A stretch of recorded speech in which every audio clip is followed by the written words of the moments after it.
Hi students, ఈరోజు నేను చేయబోయే video topic book keeping. That is అకౌంటింగ్లో మనకు బుక్ కీపింగ్ అనే టాపిక్ చేస్తుంది.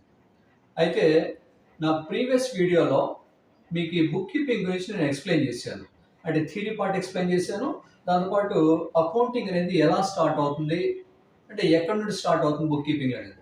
సో బుక్ కీపింగ్ అనేది మనకు ఫస్ట్ జోనల్ ఎంట్రీస్, దాని తర్వాత జోనల్ ఎంట్రీస్ నుండి లెడ్జర్ నుండి ట్రయల్ బ్యాలెన్స్, ఇది సిస్టమ్. ఇంకా ట్రయల్ బ్యాలెన్స్ నుండి ఫైనల్ అకౌంట్స్ ప్రిపేర్ చేస్తాం. దాంతో ఒక 1 ఇయర్ గాను అకౌంటింగ్ మొత్తం క్లోజ్ అయిపోతుంది. మళ్ళీ అదే నెక్స్ట్ ఇయర్ మళ్ళీ అదే స్టార్ట్ అవుతుంది. మళ్ళీ సేమ్ జోనల్ ఎంట్రీస్, మళ్ళీ లెడ్జర్, మళ్ళీ ట్రయల్ బ్యాలెన్స్, మళ్ళీ ఫైనల్ అకౌంట్స్. ఈ విధంగా ఇది కంటిన్యూస్గా రొటేట్ అవుతూనే ఉంటుంది అకౌంటింగ్ సిస్టమ్లో. ఓకే, అయితే ఈ బుక్ కీపింగ్లో ఇది చాలా ఇంపార్టెంట్ టాపిక్ ఏదంటే జోనల్ ఎంట్రీస్. ఎందుకంటే జోనల్ ఎంట్రీస్ అనేది ఫౌండేషన్, అకౌంటింగ్కి అది ఫౌండేషన్. మనకు ఇంగ్లీష్ నేర్చుకోవాలంటే జనరల్గా మనం ఫస్ట్ ఏంటి ఆల్ఫాబెట్స్ నేర్చుకుంటాం. సో ఆల్ఫాబెట్స్ మనకు రాకుంటే మనం ఇంగ్లీష్లో ఏది రాయలేము, అంటే ఏ సెంటెన్స్ కూడా రాయలేము, ఏమీ చేయలేము ఇంగ్లీష్లో. సో ఆల్ఫాబెట్స్ ఎలాగైతే చాలా ఇంపార్టెంట్, ఆల్ఫాబెట్స్ లేకుంటే మనం ఎలాగైతే ఇంగ్లీష్లో ఏమీ రాయలేమో ఆ విధంగా ఈ జోనల్ ఎంట్రీస్ నేర్చుకోకుంటే మన అకౌంటింగ్లో ఏమీ చేయలేము. అంటే అకౌంటింగ్ సబ్జెక్ట్ మొత్తం అస్సలు రాదు. కాబట్టి అంత ఇంపార్టెన్స్ ఈ జోనల్ ఎంట్రీస్కి ఉంది. కాబట్టి ఈ జోనల్ ఎంట్రీస్ కనుక మీరు నేర్చుకున్నారంటే మీకు ఇంకా అకౌంటింగ్ సబ్జెక్ట్ అంతా వచ్చినట్టే. ఇది కనుక రాలేదు అంటే ఇంకా అకౌంటింగ్ సబ్జెక్ట్ రానట్టు. అందుకే నేను మ్యాక్సిమం సింపుల్ వేలో మీకు ఈ జోనల్ ఎంట్రీస్ అనేది నేర్పించేందుకు ఈ వీడియో చేస్తున్నాను. ఓకే, సో అయితే ఈ జోనల్ ఎంట్రీస్ ఏవైతే ఉన్నాయో ఇది నేర్చుకునే దాంట్లో కొన్ని స్టెప్స్ ఉన్నాయి. ఆ స్టెప్స్ కనుక మీరు అర్థం చేసుకొని దాన్ని కనుక మీరు ఫాలో అయితే జోనల్ ఎంట్రీ రాయడం అనేది చాలా ఈజీ అయిపోతుంది. ఆ స్టెప్స్ ఏంటంటే ఒక టోటలీ 6 స్టెప్స్ నేను పెట్టున్నాను. అంటే ఇదేంటి, మనకు అకౌంటింగ్లో ఈ విధంగా స్టెప్స్ అనేది మనకి ఎక్కడ ఫార్మాట్ టైప్లో 6 ఉండదు. మేబీ కొన్నిట్లో 4 ఉండొచ్చు, కొన్నిట్లో 5 ఉండొచ్చు, కొన్నిట్లో 6 ఉండొచ్చు. బట్ ఇది అకార్డింగ్ టు మీ నేను ఇది ప్రిపేర్ చేశాను, సింపుల్ వేలో నేర్చుకునేందుకు ప్రిపేర్ చేశాను. ఓకే, సో ఈ స్టెప్స్ ఎందుకు పెడుతున్నామంటే ఈ స్టెప్ బై స్టెప్ కనుక మీరు నేర్చుకుంటే జోనల్ ఎంట్రీ అనేది స్టార్టింగ్లో ఈజీగా నేర్చుకోవచ్చు ఈ స్టెప్స్ ద్వారా. మనం ఒక సైకిల్ నేర్చుకున్నప్పుడు మనం ఏం చేస్తాం, స్టెప్ బై స్టెప్ నేర్చుకుంటాం. ఒకేసారి సైకిల్ పైన కూర్చొని మనం తొక్కేము. ఎలా నేర్చుకుంటాం, ఫస్ట్ ఎవరెవరికి మనకు నేర్పిస్తారు సైకిల్. సో వాళ్ళు ఏం చేస్తారు, ఫస్ట్ కూర్చోమని చెప్తారు సైకిల్ పైన. కూర్చున్న తర్వాత ఏమంటారు, పెడల్ పైన కాలు పెట్టమంటారు, 2 హ్యాండ్స్ హ్యాండిల్ పైన చేయి పెట్టుకోమంటారు. ఒక పక్క లెఫ్ట్ హ్యాండ్ అయితే బ్రేక్ పట్టుకోమంటారు, రైట్ హ్యాండ్ అయితే బెల్. సో ఇవన్నీ మనం సైకిల్ నేర్చుకున్నప్పుడు నేర్పిస్తారు. అదేవిధంగా మనం తొక్కడం స్టార్ట్ చేసినప్పుడు ముందర చూడమంటారు. సో ఇవన్నీ కూడా స్టార్టింగ్ ఎన్ని రోజులు ఇలాగా ఆ సైకిల్ నేర్చుకున్నప్పుడు ఒక 3 days 4 days, దాని తర్వాత 4-5 days తర్వాత, లేదు 1 week తర్వాత, డిపెండింగ్ ఆన్ పర్సన్ అనమాట. సో కొంతమంది 2 days నేర్చుకుంటారు, కొంతమంది 3 days, కొంతమంది 1 week, కొంతమంది 10 days కూడా పడుతుంది సైకిల్ నేర్చుకునేది.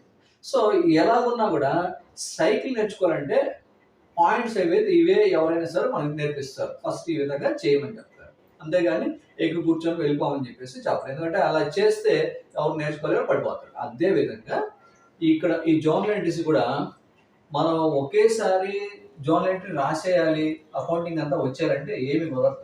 సో స్టెప్ బై స్టెప్ నేర్చుకుంటే ఈజీ అయిపోతుంది.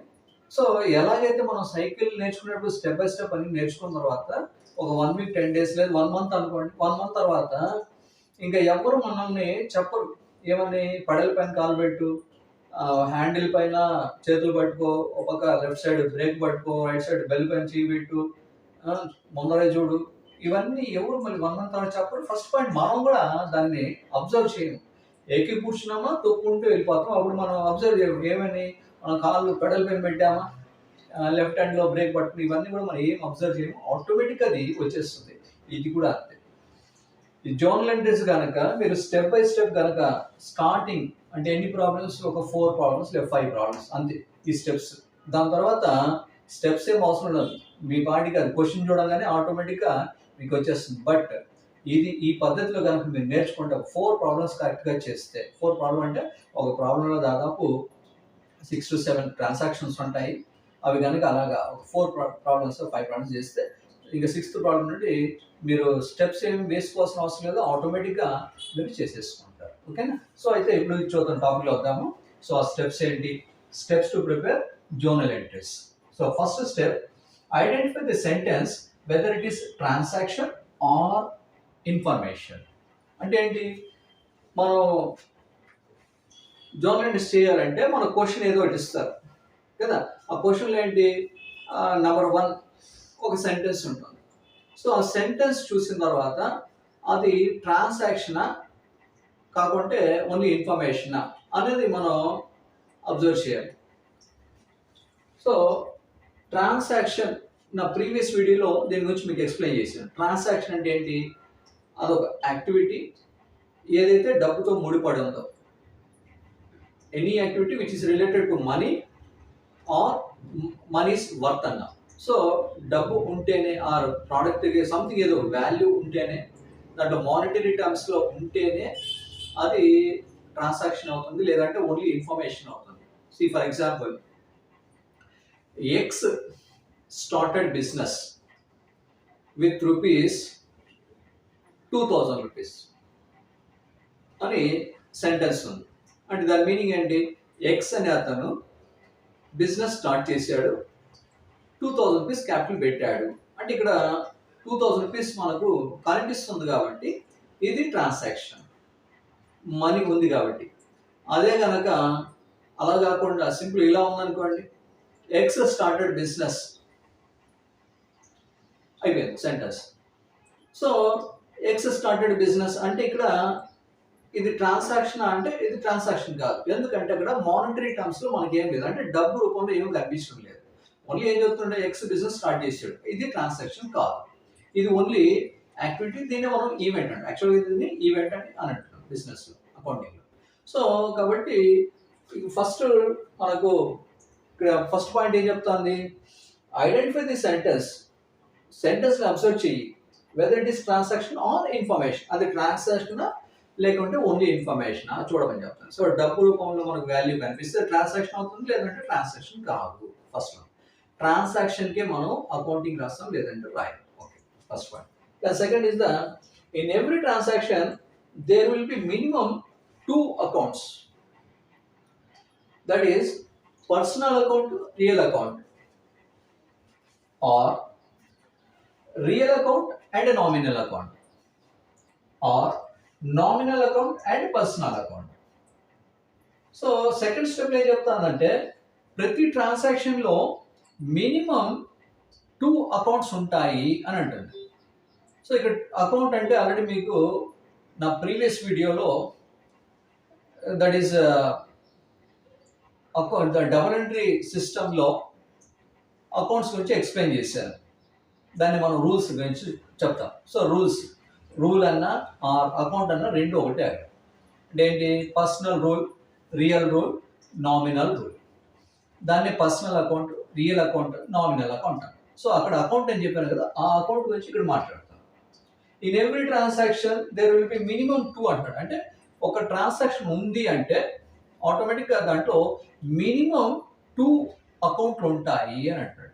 సో మినిమం 2 అంటాం, మ్యాక్సిమం చెప్పలేదు. మ్యాక్సిమం ఎన్నైనా ఉండొచ్చు, సెంటెన్స్ బట్టించి, దట్ ఈస్ ట్రాన్సాక్షన్ బట్టించి 2 ఉండొచ్చు, 3 ఉండొచ్చు, 4 ఉండొచ్చు, 5 ఉండొచ్చు, 6 ఉండొచ్చు. అది డిపెండింగ్ ఆన్ ద క్వశ్చన్, మనకు అవసరం లేదు. అయితే మినిమం అంటే కనీసం ఒక ట్రాన్సాక్షన్ ఉన్న తర్వాత కనీసం 2 అనేది ఖచ్చితంగా ఉంటుంది. 2 కంటే తక్కువ అయితే అకౌంట్లో ఉండవు.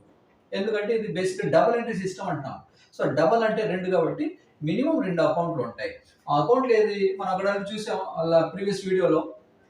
Personal account, real account, nominal 3 అకౌంట్లు ఉన్నాయి కదా. ఈ 3లో 2 కనీసం ఉంటాయి అన్నాడు. ఆ 2 ఎలా ఉంటాయంటే ఫస్ట్ ఏమన్నాడు, ఫస్ట్ మేబీ ఆ ట్రాన్సాక్షన్లో ఒకటి పర్సనల్ అకౌంట్ ఉండొచ్చు, దాంతోపాటు రియల్ అకౌంట్ ఉండొచ్చు ఒకటి. రెండోది ఏమంటున్నాడు, రియల్ అకౌంట్ ఒకటి, నామినల్ అకౌంట్ ఇంకొకటి, 2 అకౌంట్ ఇలాగే ఉండొచ్చు. Or nominal account and personal account, nominal account దాంతోపాటు పర్సనల్ అకౌంట్. ఎలాగున్నా కూడా 3 అకౌంట్స్ ఉన్నాయి కాబట్టి మినిమం 2 అకౌంట్స్ దీంట్లో ఖచ్చితంగా ఉంటుంది అని అంటున్నాడు. ఇక్కడ ఈ personal account, real account, nominal account దీని గురించి ఆల్రెడీ క్లియర్గా నేను ప్రీవియస్ వీడియోలో ఎక్స్ప్లెయిన్ చేశాను. బట్ నేను సో ఇక్కడ పర్సనల్ అకౌంట్ అంటే నేమ్స్ సంబంధించింది, అంటే పర్సన్స్ నేమ్స్ సంబంధించింది ఆర్ ఇన్స్టిట్యూషన్ నేమ్స్ సంబంధించింది. పర్సన్స్ నేమ్ అంటే మన పేర్లు, ఆర్ ఇన్స్టిట్యూషన్ సంస్థ పేర్లు, ఏదైనా సరే నేమ్స్ అనేది మనకు చూడగానే మనకు అర్థమైపోతుంది. ఫర్ ఎగ్జాంపుల్ బజాజ్ అని చెప్పాను అనుకోండి, బజాజ్ అంటే ఆటోమేటిక్గా మనకు తెలుసు ఇన్స్టిట్యూషన్ నేమ్. రిలయన్స్ అని చెప్తే ఇన్స్టిట్యూషన్ నేమ్. సపోజ్ మోహన్ అన్నాం అనుకోండి, వ్యక్తి పేరు. కిషోర్ అన్నాం అనుకోండి, వ్యక్తి పేరు. అంటే ఆ పేరు చూడగా మనకు అర్థమైపోతుంది ఇది సంస్థ పేరా లేదంటే వ్యక్తి పేరా అని మనకు అర్థమైపోతుంది. సో అలాంటి పేర్లు ఏవైతున్నాయో అదంతా కూడా పర్సనల్ అకౌంట్ అని చెప్పాను. ఓకే. రెండవది రియల్ అకౌంట్. రియల్ అకౌంట్ అంటే ప్యూర్లీ అసెట్స్. రియల్ అంటే నిజం, నిజం అంటే మనం కంటికి చూసేది అండ్ తాకగలిగింది, దీన్ని మనం అసెట్స్ అంటాము. ఆ అసెట్స్ రియల్ అకౌంట్. మూడవది నామినల్ అకౌంట్, ఏదైతే మనం చూడలేమో తాకలేమో దీన్ని సింపుల్గా ఎక్స్పెన్స్ కావచ్చు, ఇన్కమ్ కావచ్చు అని అంటాం. సో కాబట్టి ఒక ట్రాన్సాక్షన్లో మినిమం ఇవి ఉంటాయి. ఆ ట్రాన్సాక్షన్లో మనం చదివితేనే మనకు అర్థమైపోతుంది దీంట్లో ఏది పర్సనల్ అకౌంట్, ఏది రియల్ అకౌంట్, ఏది నామినల్ అకౌంట్ అనేది మనకు అర్థమైపోతుంది. దీని గురించి నేను ఒక ఎగ్జాంపుల్ కూడా మీకు నేర్పిస్తున్నాను.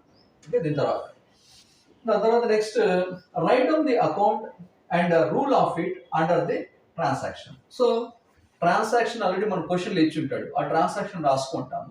సో దాంట్లో ఏవైతే అకౌంట్లు ఉన్నాయో దాన్ని జస్ట్ అండర్లైన్ చేసుకో, అంటే ఇవన్నీ స్టెప్స్ కదా కాబట్టి అండర్లైన్ చేసుకుంటాము.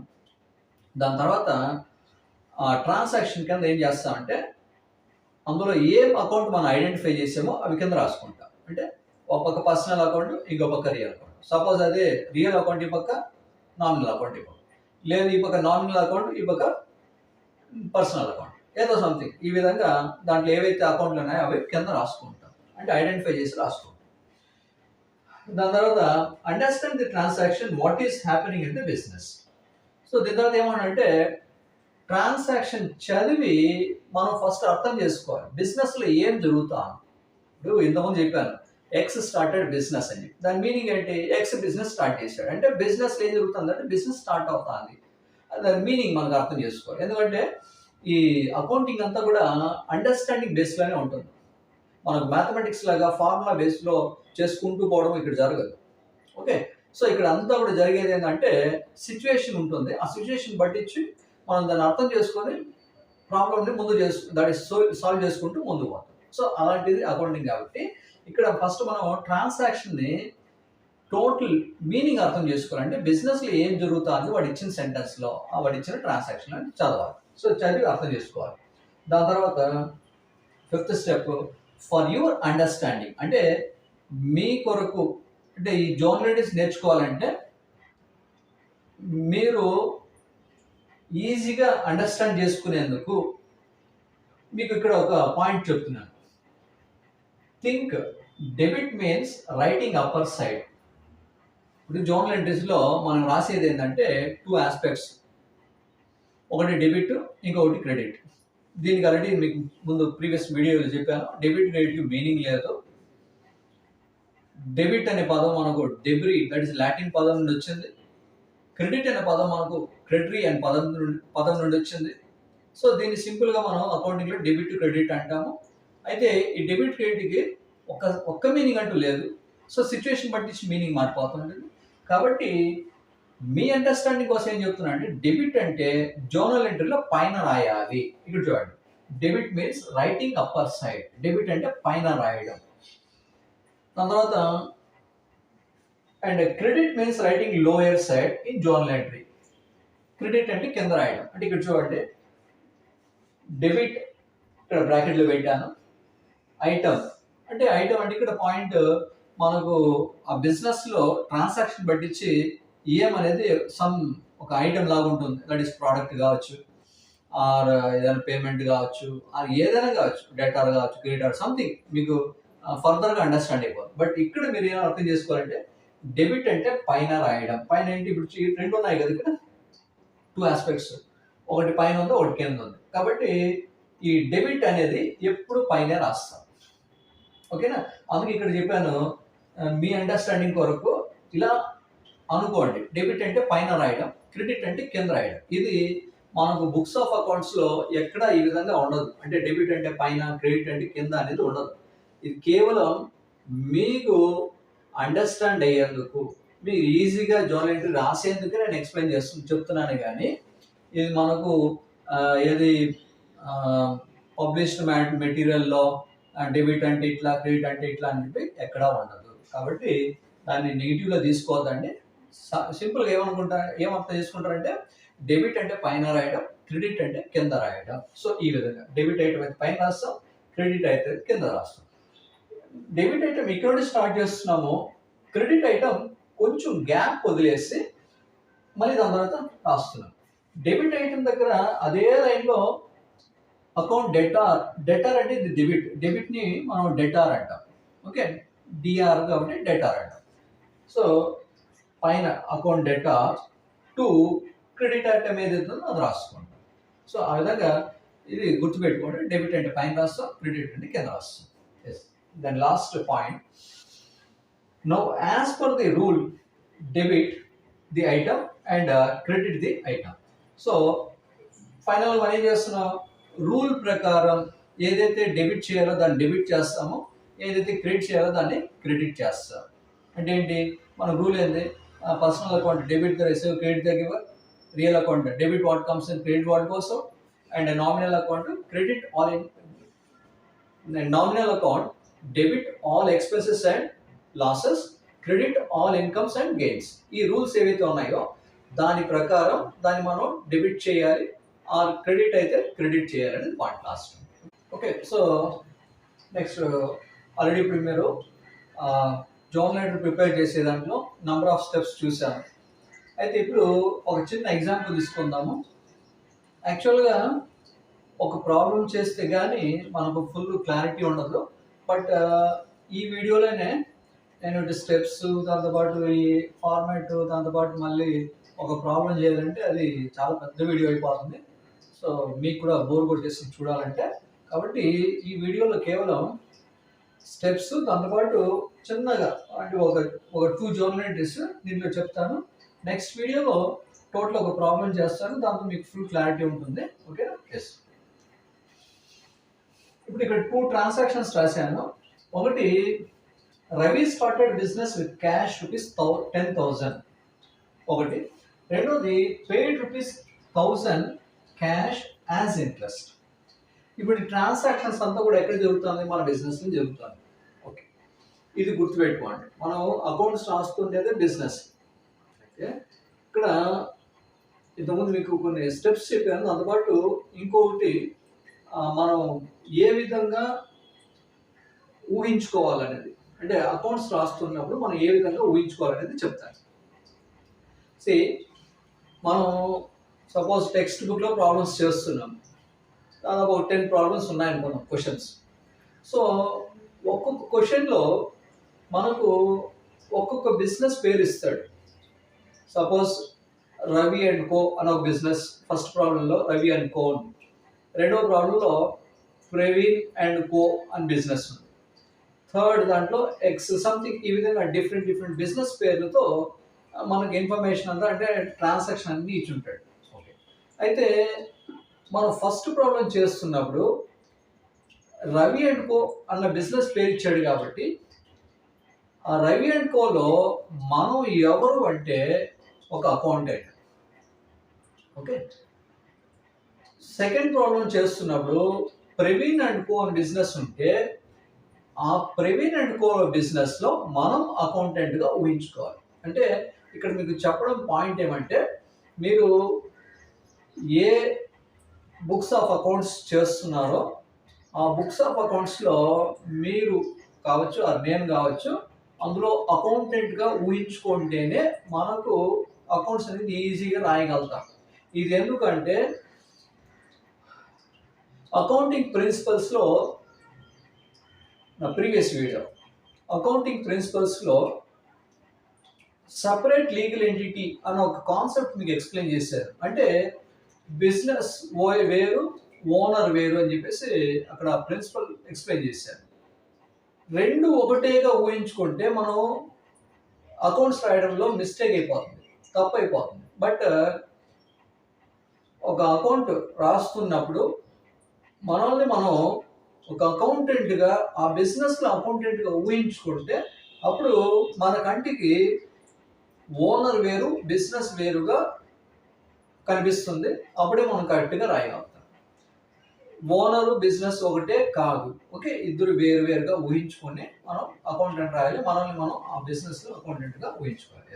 ఇప్పుడు ఆ విధంగా చూడండి, Ravi started business with cash ₹10,000. ఇది ట్రాన్సాక్షన్. సో స్టెప్స్లో ఏం చెప్పాను, first identify the sentence whether it is transaction or information అన్నాను. సో ఇక్కడ ఈ సెంటెన్స్ ఉంది, Ravi started business with cash ₹10,000. ఇక్కడ 10,000 క్యాష్ ఉంది కాబట్టి ఇది 100% ట్రాన్సాక్షన్. ఓకే, ఫస్ట్ స్టెప్ అయిపోయింది. దాని తర్వాత ఈ ట్రాన్సాక్షన్లో మినిమం 2 అకౌంట్స్ ఉంటాయి అని చెప్పాను. Minimum 2 accounts. ఇక్కడ చూడండి, రవి పేరు చదవగానే మనకు అర్థమైపోతుంది ఇది ఏ అకౌంట్ సంబంధించిందంటే పర్సనల్ అకౌంట్. ఆల్రెడీ మీకు చెప్పాను, ఎక్స్ప్లెయిన్ చేసి ఇంతకుముందే. సో ఎక్కడైతే పేర్లు కనిపిస్తాయో అవన్నీ కూడా పర్సనల్ అకౌంట్ కాబట్టి రవి పర్సనల్ అకౌంట్ కాబట్టి కింద ఇక్కడ పి అని పెట్టుకున్నాను. పి అంటే పర్సనల్ పెట్టుకున్నాను. దాని తర్వాత ఏం చెప్తున్నాడు ఇక్కడ, విత్ క్యాష్ ₹10,000 అన్నాడు. సో క్యాష్, ఇప్పుడు క్యాష్ అనేది మనకు కంటికి కనిపిస్తుంది కాబట్టి దాన్ని మనం చూడగలుగుతాం, తాకగలుగుతాం. సో క్యాష్ కాబట్టి ఇది రియల్ అకౌంట్ కిందకి వచ్చేస్తుంది. క్యాష్ అనేది అసెట్, రెండవది ఇది రియల్ అకౌంట్. అందుకని ఇక్కడ క్యాష్ కింద ఆర్ అని పెట్టుకున్నాం, రియల్ అకౌంట్ అని రాసుకున్నాం. ఇంతకుముందు మీకు చెప్పినట్టు ఇది స్టార్టింగే ఒక 4-5 ప్రాబ్లమ్స్ ఇలా స్టెప్ బై స్టెప్ రాసుకుంటాను. ఫైనల్గా జర్నల్ ఎంట్రీ ప్రిపేర్ చేస్తాం, ఒక 4-5 ప్రాబ్లమ్స్. దాని తర్వాత ఏం అవసరం లేదు, డైరెక్ట్గా మీరు ట్రాన్సాక్షన్, ఇది జర్నల్ ఎంట్రీ, ఇవి రెండే రాసుకుంటారు. ఇది క్వశ్చన్, ఇది మీ ఆన్సర్, ఇంతే ఉంటుంది కదా, మధ్యలో ఇంకేం ఉండదు. ఇది స్టార్టింగ్ మట్టుకు ఇలా చేస్తే మీ మైండ్ అట్లే ఏమంటాం, ఫౌండేషన్ బాగా స్ట్రాంగ్ అయిపోతుంది. ఓకే, ఇక్కడ ఇప్పుడు చూడండి 2 అకౌంట్స్ ఉన్నాయి ఈ ట్రాన్సాక్షన్లో. ఒకటి పర్సనల్ అకౌంట్ ఉంది, ఇంకొకటి రియల్ అకౌంట్ ఉంది. ఇంకా మధ్యలో ఏం లేదు, ఎందుకంటే స్టార్టెడ్ అనేది అది పేరు కాదు, అదేవిధంగా అదేమి కంటికి కనిపించదు, అదేమి ఖర్చు కాదు, ఈ ఆదాయం కాదు. కాబట్టి దీన్ని మనం పట్టించుకో. బిజినెస్ అన్నీ కూడా అది మనకు అవసరం లేదు. విత్ అనేది ఓన్లీ జాయినింగ్ టర్మ్స్ కాబట్టి అడ్జెక్టివ్స్ అంటాం కదా, అదే కాబట్టి ఇది యూజ్ లేదు. ఇంకా క్యాష్ అనేది కనిపించింది, క్యాష్ కాబట్టి రియల్ అకౌంట్ రాసుకున్నాను. పర్సనల్ అకౌంట్ రూల్ కింద రాసుకున్నాను, అదేవిధంగా రియల్ అకౌంట్ రూల్ రాశాను. పర్సనల్ అకౌంట్ రూల్ ఏంటి, debit the receiver, credit the giver, మొత్తం రూల్ రాసేసుకోండి. నెక్స్ట్ ఇక్కడ రియల్లో debit what comes in, credit what goes out, ఇది రాసేసుకోండి. అండ్ దీని మీనింగ్ ఏంటి, డెబిట్ ది రిసీవర్ అంటున్నాం. సో డెబిట్ ది రిసీవర్ అంటే డెబిట్ క్రెడిట్కి మీనింగ్ లేదు, ఇక్కడ కూడా డెబిట్కి క్రెడిట్కి మీనింగ్ లేదు. ద రిసీవర్ మీనింగ్ ఉంది, ద గివర్కి మీనింగ్ ఉంది. ఇప్పుడు ఇక్కడ ఏమంటున్నాం, బిజినెస్ ఫస్ట్ దాంట్లో రవి బిజినెస్ స్టార్ట్ చేశాడు. ఓకే, ఇప్పుడు మనం ఎవరు ఆ బిజినెస్లో, మనం ఎవరు, మనం అకౌంటెంట్ కాబట్టి మనం ఓనర్ వేరుగా బిజినెస్ వేరుగా చూస్తున్నాం. ఇద్దరు వేరు, ఓనర్ వేరు, బిజినెస్ వేరు. ఇప్పుడు మన కంటికి ఏం కనిపిస్తుంది అంటే, బిజినెస్లోకి మనం అకౌంట్స్ దేనికి రాస్తున్నాం, బిజినెస్కి రాస్తున్నాం. ఓనర్కి అయితే మనం అకౌంట్స్ రాయడం లేదు, ఓన్లీ బిజినెస్కి రాస్తున్నాం. కాబట్టి బిజినెస్ సెట్ ఆలోచిద్దాం. సో బిజినెస్ సెట్ చూద్దాం. ఫర్ ఎగ్జాంపుల్ ఇక్కడ ఇంకా కొంచెం క్లారిటీ కోసం మనం అకౌంటెంట్ అనమాట. సో ఇక్కడ పెడుతుంది, మనం అకౌంటెంట్ అనుకుంటాం ఫర్ ఎగ్జాంపుల్. సో మన చూపు అంతా కూడా బిజినెస్ సైడే ఉంటుంది. ఓకే. సో మన చూపంతా బిజినెస్ సైడ్, ఎందుకంటే మన అకౌంట్స్ రాసేదంతా కూడా బిజినెస్ కాబట్టి మన చూపంతా కూడా బిజినెస్ సైడ్ ఉంది. ఇప్పుడు ఓనర్ వేరు, బిజినెస్ వేరు. సో మన మన బిజినెస్ లో ఏం జరుగుతుంది అనేది పాయింట్ కదా. So Ravi started business with cash rupees 10,000 rupees అంటే బిజినెస్ లో ఏం జరుగుతుంది అంటే, బిజినెస్ లో ఏం జరుగుతుంది ఇక్కడ చూడండి. ఓనర్ ఇతను రవి డబ్బులు ఇస్తున్నాడు అంటే బిజినెస్ స్టార్టెడ్ అంటే ఏంటి, అతను పెట్టుబడి పెడుతున్నాడా, ఎక్కడ పెడుతున్నాడు, పెట్టుబడి బిజినెస్ లోనే కదా. సో అంటే పెట్టుబడి బిజినెస్ లో పెడుతున్నాడు, ఏ రకం, క్యాష్ రూపం. కాబట్టి ఓనర్ రవి ఏం చేస్తున్నాడు అంటే, రవి బిజినెస్ ని క్యాష్ ఇస్తున్నాడు క్యాష్ ఇస్తున్నాడు అంటే giver. Okay. So Ravi giver. కాబట్టి ఇక్కడ పర్సనల్ అకౌంట్ లో ఇక్కడ ఏమున్నాయి, debit the receiver, credit the giver అంటున్నాం. అయితే రవి ఎవరు ఇక్కడ, రిసీవరా గివరా, గివర్ కాబట్టి క్రెడిట్ ది గివర్. అంటే ఏంటి, గివర్ ని క్రెడిట్ చేయమంటాం రూల్. గివర్ ఎవరు, రవి. సో రవిని క్రెడిట్ చేయమంటాం. ఓకే. సో అందుకు గాను జోనలిటీలో చెప్తాను, ఎక్స్ప్లెయిన్ చేస్తాను ఇక్కడ ఇది చెప్తాను. నెక్స్ట్ ఇక్కడ ఏమన్నాడు, debit what comes in, credit what goes out అంట. సో ఇక్కడ కూడా సేమ్, డెబిట్ క్రెడిట్ కి మీనింగ్ లేదు. What comes in, what goes out, ఏం లోపలికి వస్తుంది, ఏం బయట పోతాను. ఇప్పుడు బిజినెస్ లో ఓనర్ అంటే రవి డబ్బులు ఇస్తుంటే బిజినెస్ లోపలికి డబ్బులు వస్తున్నాయా, పోతున్నాయా, వస్తున్నాయి కదా. వస్తున్నాయి అంటే what comes in. So what అంటే ఏం లోపలికి వస్తుంది, క్యాష్ లోపలికి వస్తుంది. సో క్యాష్ అని రాశాను, కింద వాట్ కమ్స్ ఇన్ రాశాను. So what comes in, cash లోపలికి వస్తుంది. సో జోనల్ ఎంట్రీలో ఆల్రెడీ మీకు అండర్స్టాండింగ్ పర్పస్ లో చెప్పాను, డెబిట్ అంటే పైన రాయడం, క్రెడిట్ అంటే కింద రాయడం. సో ఇక్కడ ఏముంది చూడండి, ద గివర్. ఇక్కడ రిసీవర్ అయితే కాదు, రవి రిసీవర్ కాదు, రవి గివర్. ఇక్కడ what comes in, what goes out, లోపలికి ఏమొస్తుంది, బయటికి వెళ్ళబోతుందా, లేదు. సో వాట్ కమ్స్ ఇన్ కాబట్టి ఇది right, what goes out wrong, ఇదేం లేదు. కాబట్టి 2 ఆస్పెక్ట్స్ తీసుకోండి. ఇక్కడ రిసీవర్ కాదు, ఇక్కడ what comes in. So debit ఇది what comes in. So debit అంటే పైన రాయమండి. సో లోపలికి ఏమొస్తుంది, పైన రాస్తున్నాం. వాట్ కమ్స్ ని డెబిట్ చేయమంటున్నాడు. వాట్ కమ్స్ ఇన్, ఏం లోపల వస్తుందో దాన్ని డెబిట్ చేయి అంటాడు. ఏం లోపల క్యాష్ వస్తుంది, లోపలికి వస్తుంది కాబట్టి దాన్ని డెబిట్ చేయి. డెబిట్ అంటే ఎక్కడ రాస్తున్నాం, పైన రాస్తున్నాం. కాబట్టి క్యాష్ అకౌంట్ డేటా రాశారు. ఇప్పుడు పైన అయిపోయింది అంటే డెబిట్ ఐటమ్ అయిపోయింది. ఇంకా నెక్స్ట్ మిగిలింది ఏంటి, credit item. So credit item ఏం చేయమంటున్నాడు, ఇక్కడ క్రెడిట్ ఉంది. సో ఇక్కడ క్రెడిట్ ఉంది, బట్ వాట్ గోస్ అవుట్, ఏం బిజినెస్ లో పోవడం లేదు, లోపలికి వస్తాను క్యాష్ కానీ బయటకి ఏం పోవడం లేదు. కాబట్టి ఇది లేదు కాబట్టి ఇక్కడ ఇంటూ కొట్టేసాను. ఇక్కడ తీసుకుంటే క్రెడిట్ ద గివర్. ఇప్పుడు గివర్ ఎవరు, ఓనర్ ఎవరు, రవి. సో రవిని క్రెడిట్ చేయమంటున్నాను కాబట్టి క్రెడిట్ అంటే కింద రాయాలి. సో జనరల్గా అయితే టు రవి అకౌంట్ అని రాయాలి. ఎట్లా, ఎందుకంటే ఎవరైతే ఇస్తున్నాడో అతని పేరు రాయాలి కదా. సో టు రవి అకౌంట్ అని రాయాలి. కానీ రవి ఎవరు ఇక్కడ, ఓనర్.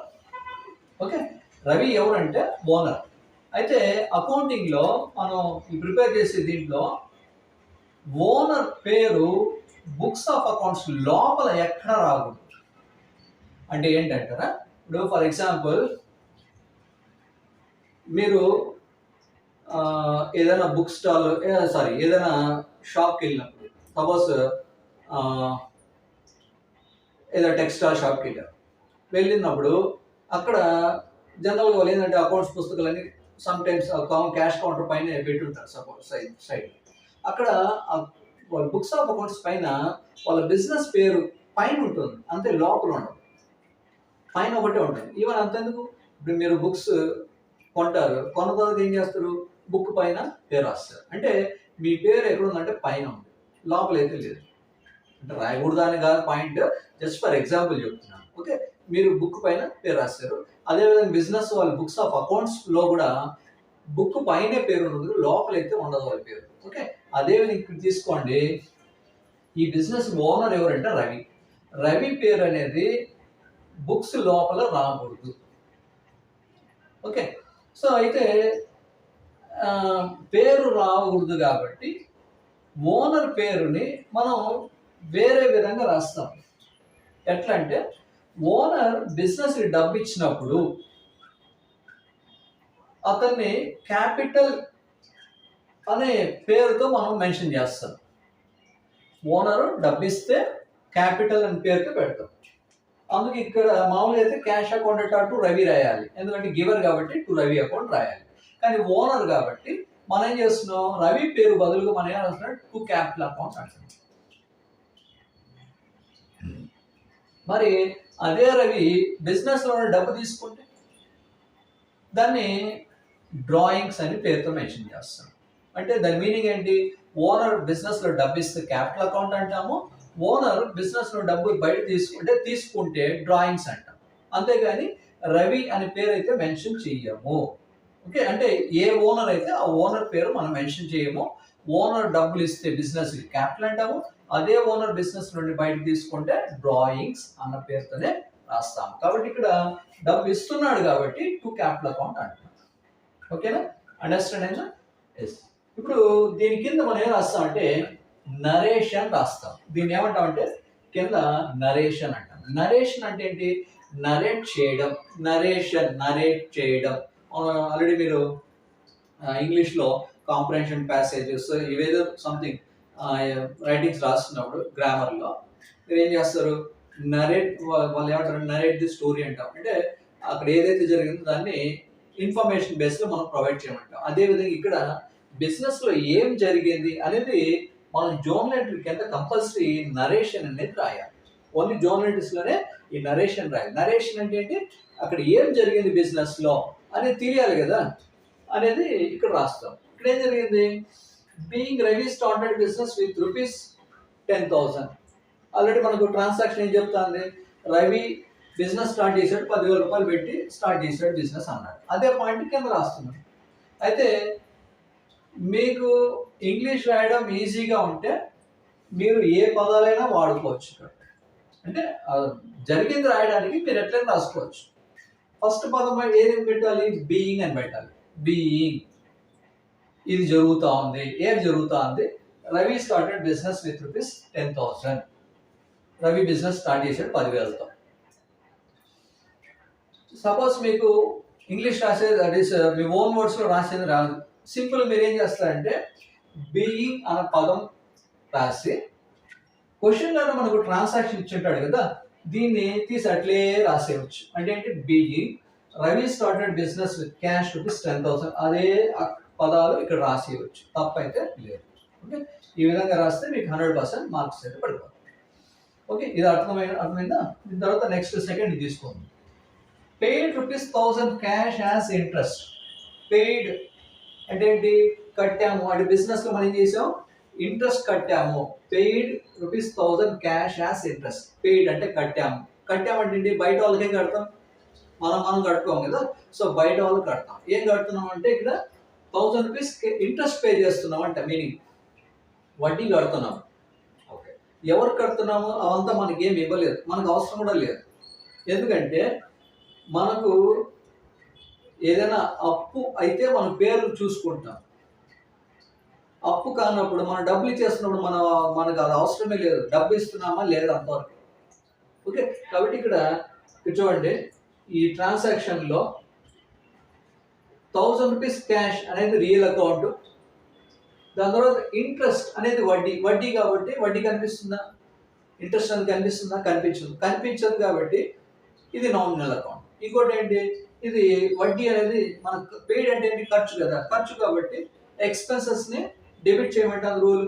ఇది ఎక్స్పెన్స్ కాబట్టి ఎక్స్పెన్సెస్ అని పదం వచ్చిందంటే ఇన్కమ్ కావచ్చు, ఎక్స్పెన్స్ కావచ్చు, వచ్చిందంటే అది నామినల్ అకౌంట్ కాబట్టి నామినల్ ఎన్ అని పెట్టుకోండి. దీని ఒక రూల్ ఇక్కడ రాసుకున్నాం, రియల్ అకౌంట్ రూల్ ఇక్కడ కూడా రాసాం. అదేవిధంగా ఇక్కడ debit what comes in, credit what goes out. Nominal account కింద debit all expenses and losses, credit all incomes and gains. ఇది నామినల్ అకౌంట్ రూల్. ఎస్, బిజినెస్లో ఏం జరుగుతుంది, మనం బిజినెస్లో ఎవరు, మనం అకౌంటెంట్. సో బిజినెస్లో ఏం జరుగుతుందంటే మనం వడ్డీ కడుతున్నాం అన్నది వరకు మనకు తెలుసు. వడ్డీ కడుతున్నాం కాబట్టి దేనికి డబ్బు కడుతున్నావు, వడ్డీ కడుతున్నావు. సో ఇక్కడ చూడండి, వాడు డబ్బు కడుతున్నాం కాబట్టి క్యాష్ బయటకు పోతాను. సో క్యాష్ బయట పోతాను కాబట్టి రియల్ అకౌంట్లో రూల్ ఏంటి, credit what goes out. So బయట క్యాష్ పోతాను, ఇది ఓకే రైట్.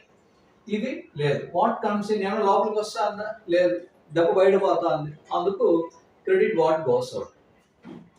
అందుకే ఇక్కడ క్యాష్ కింద గోస్ అవుట్ పెట్టుకున్నాం. ఇక ఇంట్రెస్ట్ నామినల్ అకౌంట్, దాని rule debit all expenses and losses, credit all incomes and gains. ఇది వడ్డీ కాబట్టి, ఇంట్రెస్ట్ కాబట్టి, కడుతున్నాం కాబట్టి ఖర్చు కాబట్టి ఇక్కడ ఉంది. ఇదైతే ఇన్కమ్స్ కాదు, ఇది ఎక్స్పెన్స్ కాబట్టి debit all expenses and losses, దాన్ని డెబిట్ చేయమంటా ఉంది. ఎక్స్పెన్స్ ఏం చేయమంటారు రూల్లో, డెబిట్ చేయమంటా ఉంది. సో డెబిట్ అంటే ఎక్కడ, జర్నల్ ఎంట్రీలో పైన రాయమంటారు. సో అందుకు గాను డెబిట్ పైన రాస్తున్నాం. ఏం ఎక్స్పెన్స్ అంటే ఇంట్రెస్ట్, ఇక్కడ ఎక్స్పెన్స్ కాబట్టి interest account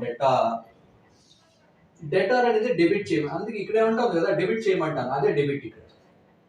okay, interest account data to cash account, cash బయట పోతుంది కాబట్టి టు క్యాష్ అకౌంట్. దాని కింద narration be ₹1000 cash paid as interest. కాబట్టి దాని నరేషన్ ఇక్కడ ఏం జరుగుతుంది, ఇంట్రెస్ట్ పే చేసాము అన్న పాయింట్ ఇక్కడ మెన్షన్ చేస్తాం. ఓకే, సో ఈ విధంగా మీరు స్టెప్ బై స్టెప్ కనుక ఒక 4 ప్రాబ్లమ్స్ ఇలా చేస్తే ఆటోమేటిక్గా మీకు ఫౌండేషన్ ఇది స్ట్రాంగ్ అయిపోతుంది. దాని తర్వాత ఆటోమేటిక్ మీరే ప్రాబ్లమ్స్ చేసుకుంటూ పోతారు.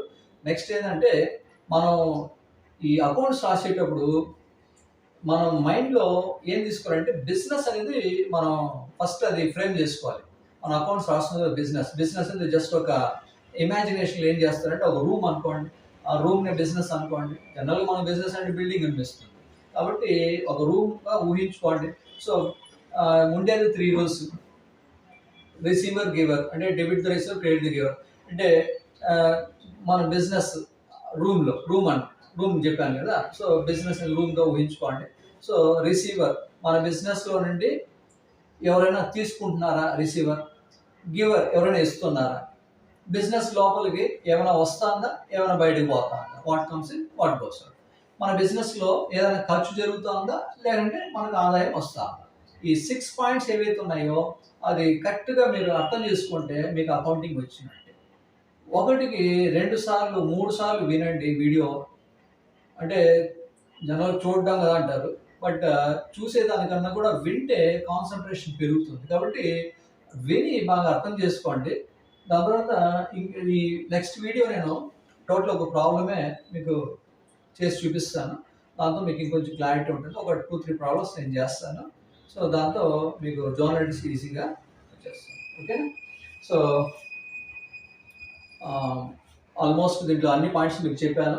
సో అన్నీ కూడా మీరు జాగ్రత్తగా విని ప్రాక్టీస్ చేయండి. అకౌంటింగ్ అనేది వింటే వచ్చేది.